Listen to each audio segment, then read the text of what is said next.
Selamat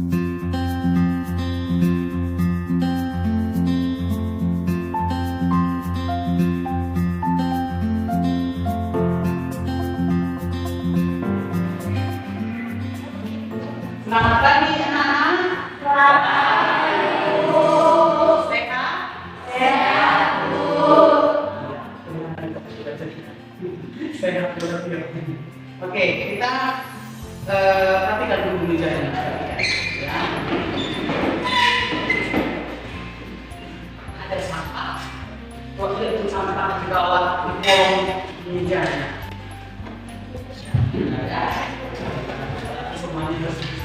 Ya, oke. Ada yang mau dikatakan hari ini? Ada. Siapa itu? Wow. Kenapa? Sakit, Bu. Kenapa? Ada sebabnya? Kenapa? Sebelumnya ini ya. Kita bernyanyi lagi, ya. Bernyanyi dulu. Ada yang tahu lagu Aku Dengar Bisikan Suaramu? Ada yang tahu? Halo. Kita bernyanyi ya, dengan semangat ya. Aku dengar bisikan suaramu, buaya. Aku dengar bisikan suaramu, menggemakanku di dalam hatiku.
Sungguh ingat pelajaran kita yang minggu lalu?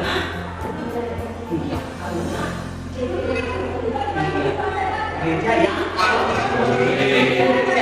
Mengapa gereja itu dikatakan? Mengapa gereja itu dikatakan bersifat apostol? Silakan, gereja disebut apostol karena berhubungan dengan para rasul yang diutus oleh seorang apa dalam sebuah gereja yang diturunkan dan berasal dari kepercayaan para rasul. Baik. Sekarang apa yang dipahami tentang piramida? Apa yang dipahami? Ya, silakan. Benediktus. Jadi menurut saya susunan hierarki pemimpin dalam gereja Katolik itu berbentuk seperti piramida, yaitu dimulai dari yang tertinggi, pertama paus, uskup, imam, dan diakon.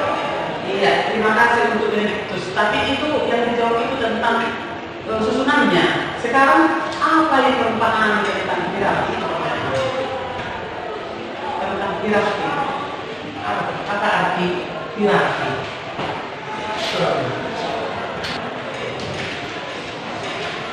Apa itu hierarki?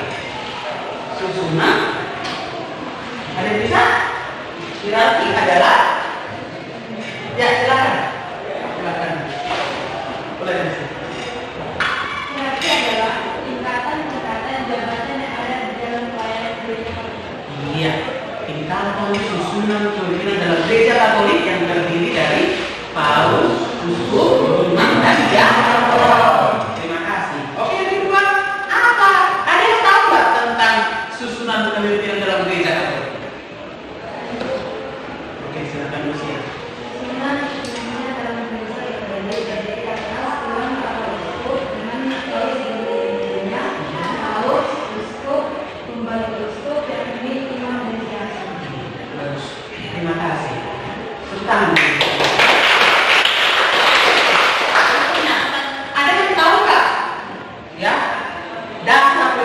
apa berarti dalam gereja Katolik? Dasarnya. Dasar kepemimpinan atau hierarki dalam gereja Katolik berasal dari kelompok ke-12. Sebelum kita ke hierarki dalam gereja Katolik, terlebih dahulu kita lihat dulu hierarki pemerintahan negara. Ya, kita lihat dulu pemerintahan. Apa saja hierarki peraturan perundang-undangan yang ada? Ada yang lain? Siapa dari itu? Sini kita juga bicara. Belakang pilihan. Berdasarkan ketentuan pasal 7 ayat 1 Undang-Undang Nomor 12 Tahun 2011, jenis dan hierarki peraturan perundang-undangan di Indonesia terdiri dari Undang-Undang Dasar Negara Republik Indonesia tahun 1945, Kedutaan Majelis Permusyawaratan Rakyat, Undang-Undang atau peraturan pemerintah pengganti undang-undang, peraturan pemerintah, peraturan presiden, peraturan daerah provinsi, dan peraturan daerah kabupaten atau kota. Iya. Bagaimana hierarki peraturan perundang-undangan di Indonesia? Caranya, Resnya. Jadi, hierarki peraturan perundang-undangan di Indonesia ini didasarkan pada ketentuan pasal 7 ayat 1 nomor 12 tahun 2011, diakui keberadaannya dan mempunyai kekuatan hukum mengikat sepanjang diperintahkan oleh peraturan perundang-undangan yang lebih tinggi atau dibentuk berdasarkan kewenangan. Iya, baik. Terima kasih untuk si. Adakah prinsip-prinsip yang mengatur hierarki tersebut? Siapa bisa? Iya, si Florencia. Apa prinsip dalam hierarki yang saya ketahui yaitu peraturan yang lebih rendah tidak boleh bertentangan dengan peraturan yang lebih tinggi. Iya. Peraturan yang khusus mengesampingkan peraturan yang lebih umum. Pengaturan yang lebih baru tidak boleh mengesampingkan peraturan yang lebih lama. Pengaturan hanya bisa dihapus dengan peraturan yang kedudukannya sama atau sama tingginya. Iya, terima kasih ya Florencia. Iya, peraturan yang lebih rendah tidak boleh bertentangan dengan peraturan yang lebih tinggi. Itu prinsip yang pertama. Prinsip yang kedua, peraturan yang lebih khusus mengesampingkan peraturan yang lebih umum. Baik, terima kasih atas jawaban anak-anak ibu. Luar biasa ya. Pintar-pintar semua. Ya. Nah, tadi kita sudah melihat hierarki peraturan perundang-undangan di Indonesia. Ya. Nah, dalam gereja Katolik kita juga mengenal apa yang disebut hierarki. Ya. Bahkan hierarki dalam gereja Katolik seumur gereja itu sendiri. Ya. Yaitu 2000 tahun lebih atau sejak zaman para rasul dengan pimpinan Santo Petrus hingga Paus Fransiskus sekarang. Siapa Paus kita yang pertama? Siapa? Siapa Paus kita yang pertama aku? Petrus. Iya, Petrus. Paus kita yang sekarang adalah Iya, Fransiskus. Ya. Nah, struktur hierarki bukanlah suatu yang ditambah atau dikembangkan dalam sejarah gereja.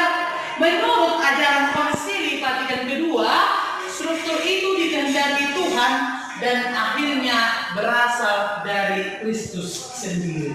Nah, baik, kita sekarang mengamati gambar dulu, ya. Kita mengamati dulu gambar ini. Ada di sini gambar oknum kita, ya. Gambar oknum kita, coba. Kenal kan? Tahu kan itu? Yang bisa menebak tokoh-tokoh pada gambar tersebut, pada gambar ini. Siapa yang bisa? Ya, silakan. Nomor 3.2 itu Imam, nomor 3.3 itu Paus, nomor 3.4 itu Diakon, nomor 3.5 itu Uskup. Iya, ada yang bisa menjawab apa-apa saja jabatan atau kedudukan tokoh-tokoh pada gambar tersebut. Contoh Paus, dimulai dari Paus. Apa kedudukannya? Saya bisa. Apa itu kedudukan Paus? Ya, Carolina. Paus mempunyai kedudukan kaum beriman. Paus juga mempunyai kedudukan sebagai uskup Roma yang mempunyai resmi sebagai gembala dan guru atau semua orang Kristen, mempunyai tugas untuk kesatuan seluruh gereja. Iya. Terakhir, kedudukan seorang diakon, jabatannya. Iya, silakan. Bersih. Iya, membantu imam dalam melayani. Baik anak-anak, tadi kita sudah melihat gambar dan sudah menyampaikan apa yang kita ketahui tentang jabatan atau kedudukan para hierarki kita, yakni dimulai dari paus, uskup, imam, dan diakon. Nah, sekarang kita masuk ke hierarki kepemimpinan dalam gereja Katolik. Ibu ada pertanyaannya, saya mau bertanya, ibu bertanya. Yang pertama itu adalah, apa yang kamu ketahui tentang pengertian hierarki? Silakan. Hierarki adalah susunan kepemimpinan gereja Katolik yang terdiri dari paus, uskup, imam, dan diakon. Iya, hierarki itu adalah susunan kepemimpinan dalam gereja Katolik yang terdiri dari paus, uskup, imam, dan diakon. Nah, sekarang pertanyaan kedua. Apa makna tahbisan seorang uskup dalam gereja Katolik? Nggak bisa. Apa lainnya? Siapa namanya? Si Brigita ya? Silakan Brigita. Makna tahbisan seorang uskup dalam gereja Katolik adalah pemenuhan sakramen tahbisan yang diterimakan kepada seorang imam dalam gereja. Baik, kita masuk mengamati atau membaca kitab suci, ya, membaca kitab suci. Tapi sebelum, yakni Yohanes 1 ayat 15 sampai 19, ya. Tapi sebelum kita membaca ini, coba dulu kalian cari dulu di kitab suci kalian itu. Coba dulu cari dulu dari kitab suci kalian ayat-ayat kitab suci Perjanjian Baru yang berbicara tentang panggilan dan pilihan Tuhan untuk menjadi gembala umat. Ada yang sudah ketemu? Siapa? Lucy bisa? Silakan Lucy. Coba dulu si Brigita bisa? Ya silahkan. Surat Petrus yang kedua bab 1 ayat 10 sampai 11 yang berbunyi, karena itu saudara-saudaraku, berusahalah sungguh-sungguh supaya panggilan dan pilihanmu makin teguh. Sebab jikalau kamu melakukannya, kamu tidak akan pernah tersandung. Demi kerajaan Tuhan dan Juru Selamat kita Yesus. Sekarang kita baca dulu teks kitab suci ini. Siapa yang bisa membaca? Ya, siapa yang bisa membaca? Yang dulu. Si dulu, main ini. Baca buat ya nak. Yohanes 21 ayat 15 sampai 19. Hal ini dikatakannya untuk menyatakan bagaimana Petrus akan mati dan memuliakan Allah. Sesudah mengatakan demikian, dia berkata kepada Petrus, "Ikutilah aku." Baik. Terima kasih ya Yosi. Ibu mau bertanya, apakah memang betul-betul tadi kalian memperhatikan bacaan itu, ya, mendengarkan, menyimak bacaan tersebut. Nah, pertanyaan pertama, apa yang dapat kalian tangkap dari pengangkatan Petrus sebagai gembala oleh Yesus dalam kisah tersebut? Apa yang dapat? Gantian ya nak. Oke, silakan si Tripena. Sekalipun Petrus sebagai gembala atau siapapun juga yang menjadi gembala, Yesus selalu menyebut domba-domba itu sebagai domba-dombaku. Kawanan domba itu tidak menjadi milik sang gembala manusia. Tidak seorang pun dapat menggantikan Yesus. Sekalipun Petrus sebagai gembala atau siapapun juga yang menjadi gembala, Yesus selalu menyebut domba-domba itu sebagai domba-dombaku. Ya, kawanan domba itu tidak menjadi milik sang gembala manusia. Tidak seorang pun dapat menggantikan Yesus. Ya. Mengapa tugas sebagai gembala pimpinan dikaitkan dengan kasih? Kalau bisa.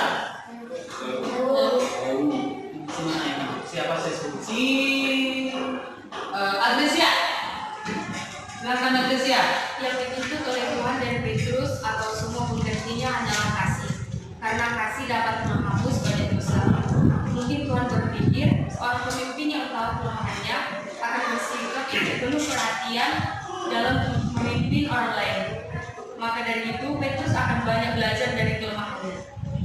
Iya.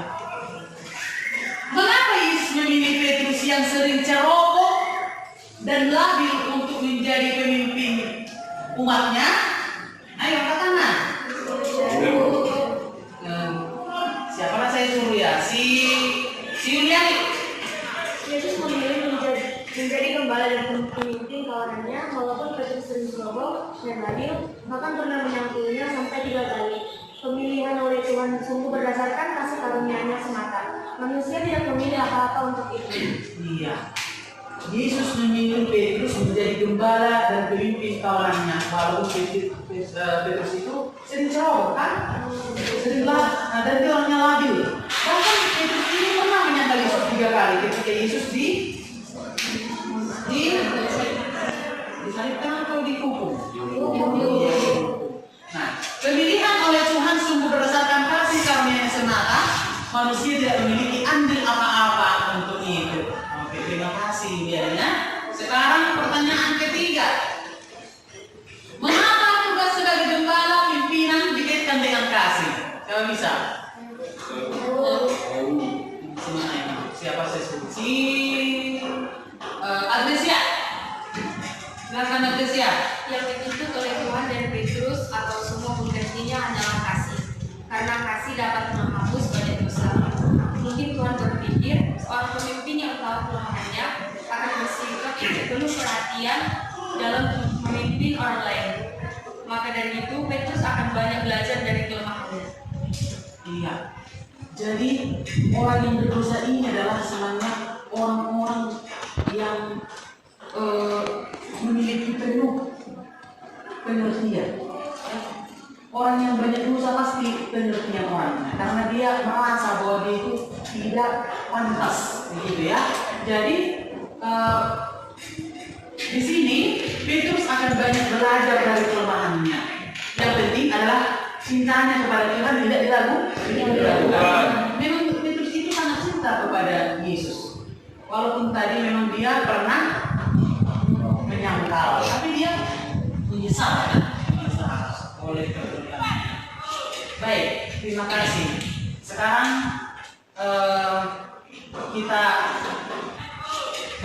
terima kasih. Sekarang kita masih semangat? Masih ya. Masih semangat ya, kita masuk ke kelompok ya nak ya.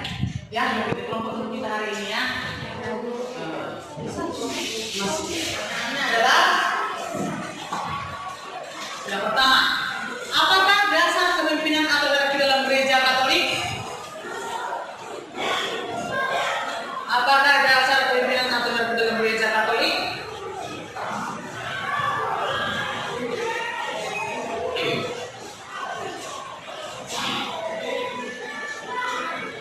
Yang kedua, sebutkan dan jelaskanlah struktur kepemimpinan dalam gereja Katolik. Yang ketiga, bagaimanakah fungsi dan corak kepemimpinan dalam gereja? Silakan dibicara.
Selamat pagi teman-teman. Baik, kami akan presentasikan hasil diskusi kami tentang pertanyaan-pertanyaan kelompok yang tadi diberikan oleh guru. Dasar kepemimpinan atau hierarki dalam gereja Katolik berasal dari kelompok 12 rasul yang dibentuk oleh Yesus untuk melanjutkan misinya di dunia. Terhadap kelompok ini, Yesus memperlakukan dan mendidik secara khusus. Ketika para rasul tidak ada lagi, maka semua kepemimpinan dalam gereja diserahkan kepada para episkopos atau uskup. Para uskup bertindak sebagai penilik dan pemimpin para imam dan diakon dalam pengembalakan jemaat Kristen. Yang kedua, sebutkan dan jelaskan struktur kepemimpinan dalam gereja Katolik. Yang pertama, Dewan Para Uskup dengan Paus sebagai kepalanya. Pada akhir zaman gereja perdana sudah diterima cukup umum bahwa para uskup adalah pengganti para rasul, seperti juga dinyatakan dalam Konsili Vatikan kedua. Yang kedua ada Paus. Kristus mengangkat Petrus menjadi ketua para rasul lainnya untuk mengembalakan umatnya. Paus menggantikan Petrus adalah pemimpin para uskup. Yang ketiga ada uskup. Pada dasarnya Paus adalah seorang uskup. Seorang uskup selalu berkarya dalam persekutuan dengan para uskup lain dan mengakui Paus sebagai kepala karya seorang uskup adalah menjadi asas dasar kelihatan bagi kesatuan dalam gerejanya. Yang ketiga, bagaimanakah fungsi dan corak kepemimpinan dalam gereja? Yang pertama, kepemimpinan dalam gereja merupakan suatu panggilan khusus dan campur tangan Tuhan merupakan unsur yang dominan. Yang kedua, kepemimpinan dalam gereja bersifat mengerti dan melayani dalam arti semurni-murninya. Yang ketiga, kepemimpinan gereja adalah kepemimpinan melayani bukan untuk dilayani, sebagaimana ditunjukkan oleh Yesus sendiri. Yang keempat, kepemimpinan hierarki berasal dari Tuhan, maka tidak dapat diputuskan oleh manusia. Cukup sekian presentasi kami. Jika ada pertanyaan, mohon ditanyakan. Oke, silakan. Ada kelompok lain yang bertanya? Terima kasih atas waktunya. Kami dari kelompok 2 yang bertanya, apakah dasar kepemimpinan dalam gereja? Maaf, bagaimanakah proses pemilihan seorang pastor itu? Baik, terima kasih atas pertanyaannya. Jadi, menurut pendapat kami, proses pemilihan seorang paus itu yaitu melalui sebuah pertemuan tertutup yang disebut dengan konklaf oleh Dewan Kardinal. Jawabannya bisa kami terima. Sekian presentasi dari kelompok kami. Jika ada kesalahan, mohon dimaafkan. Terima kasih.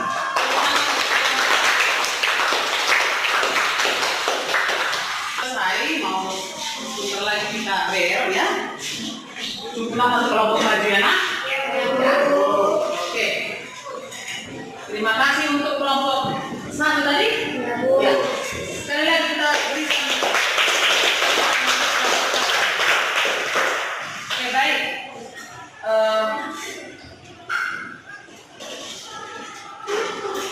Ibu sedikit menyampaikan tentang hierarki tadi ya. Sekalian ini. Hierarki, arti dan dasar munculnya hierarki. Hierarki itu, nah menurut kamus liturgi sederhana, kata hierarki berasal dari bahasa Yunani hieros arche, artinya pemerintahan kudus.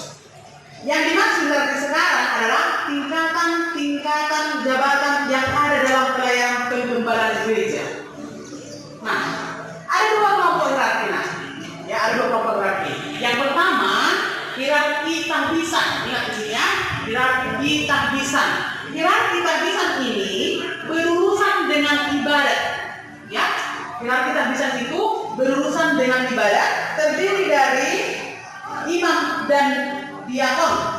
Ya, keduanya adalah uskup yang memiliki kepenuhan imamat. Kemudian yang kedua, hierarki jabatan. Hierarki jabatan itu berurusan dengan pemerintahan dan ajaran gereja, ya. Terdiri dari paus dan dewan para uskup.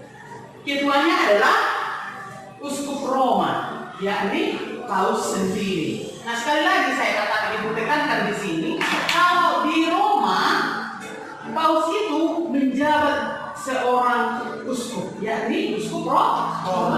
Jadi secara universal dia adalah ketua dewan para uskup. Itulah paus. Baik, terima kasih. Kita lanjut dari struktur pembinaan gereja dalam gereja Katolik ya, agar lebih lunak lagi nanti ya nak. Struktur pembinaan dalam gereja Katolik adalah yang pertama. Apa tadi? Apa tadi nak? Dewan para uskup dengan paus sebagai kepalanya. Iya. Jadi pada akhir zaman gereja perdana sudah diterima cukup umum bahwa para uskup adalah pengganti para rasul. Seperti juga dinyatakan dalam Konsili Vatikan kedua, Lumen Gentium artikel 20. Tetapi hal itu tidak berarti bahwa hanya 12 rasul, bahwa 12 uskup tidak, ya. Jangan karena 12 rasul Yesus, 12 uskup. Tidak seperti itu ya pengertiannya. Nah, di sini dimaksud bukan rasul satu persatu diganti oleh orang lain, tetapi kalangan para rasul sebagai pemimpin gereja diganti oleh kalangan para uskup. Hal tersebut juga dipertegas dalam Konsili Vatikan kedua, yakni Lumen Gentium artikel 20 dan Lumen Gentium artikel 22. Berikutnya paus, ya. Nah, Kristus mengangkat Petrus menjadi ketua para rasul, ya, untuk menggembalakan umatnya. Paus pengganti Petrus adalah pemimpin para uskup. Ya, jelas di sini ya. Menurut kesaksian tradisi, Petrus adalah uskup Roma yang pertama. Jadi uskup yang pertama adalah Petrus, ya. Karena itu Roma selalu dipandang sebagai pusat dan pedoman seluruh gereja. Berikutnya, uskup, ya, uskup. Pada dasarnya, paus adalah seorang uskup. Jadi sebenarnya kalau paus itu sebenarnya uskupnya itu uskup ya. Tapi kenapa dia dikatakan sebagai paus? Karena dia adalah ketua dewan para uskup, ya. Jadi uskup itu, paus itu uskup. Pada dasarnya paus itu adalah seorang uskup. Seorang uskup selalu berkarya dalam persetujuan dengan para uskup lain dan mengakui paus sebagai kepala. Karya seorang uskup adalah menjadi asas dan dasar kelihatan bagi kesatuan dalam gerejanya, yakni Lumen Gentium artikel 23. Tugas pokok uskup di tempatnya sendiri adalah pemersatu, ya. Nah, tugas yang pertama dan utama adalah mempersatukan dan mempertemukan umat. Itulah tugas pokok uskup, mempersatukan dan mempertemukan umat. Tugas ini dapat disebut tugas kepemimpinan dari para uskup, dalam arti sesungguhnya disebut pembesar umat yang mereka bimbing, Lumen Gentium artikel 27. Tugas nomor 1 ini selanjutnya dibagi menjadi tugas khusus menurut 3 bidang kehidupan gereja, yaitu pewartaan, perayaan, dan pelayanan. Tempat dimungkinkan komunikasi iman dalam gereja. Ya, itulah uskup. Nah, sekarang kita masuk pembantu uskup. Ya, pembantu uskup ini bukan menyapu-nyapu anaknya, bukan. Jadi kamu menyapu, bukan. Pembantu uskup yang siapa tadi? Imam dan diakon. Ya, imam dan apa yang membantu uskup?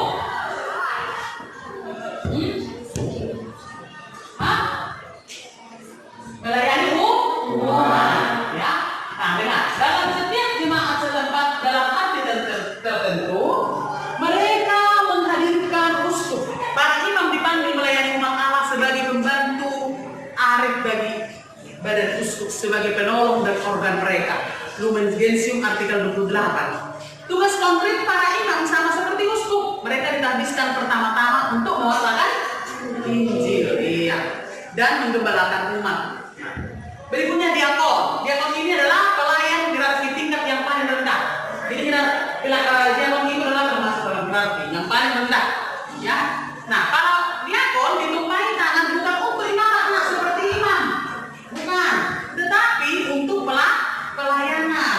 Ya.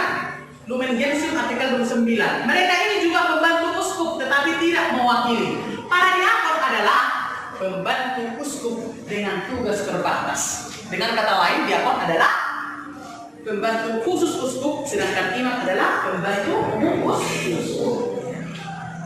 Berikutnya kardinal. Pertanyaannya, apakah kardinal termasuk dalam hierarkis? Iya, tidak ya. Hierarki itu bukan jabatan hierarkis dan tidak termasuk dalam struktur hierarki. Kardinal adalah penasehat dan pembantu paus dalam tugas Rex harian seluruh gereja. Ya, itulah kardinal. Nah, sekarang tugas di rumah. Coba dulu, tulis dulu. Tugas di rumah. Tulis, nah, tulis.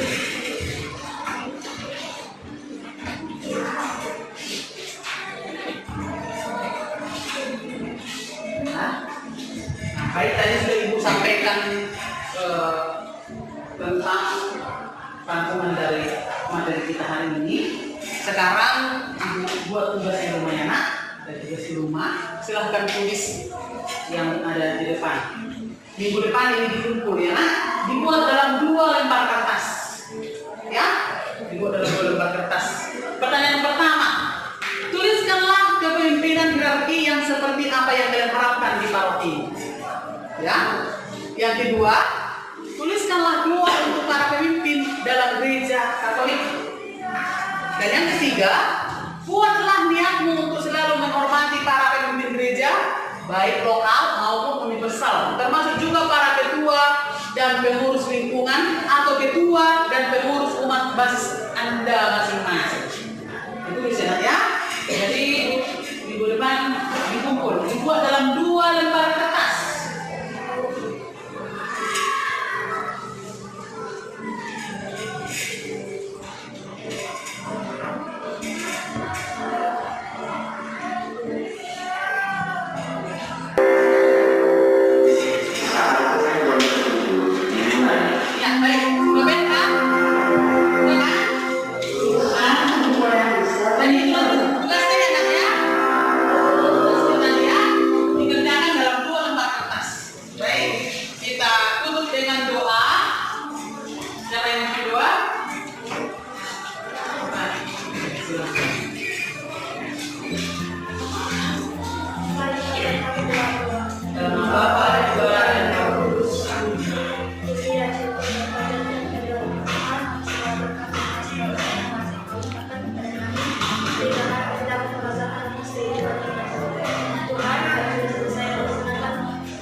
Amin. Dan nama Bapa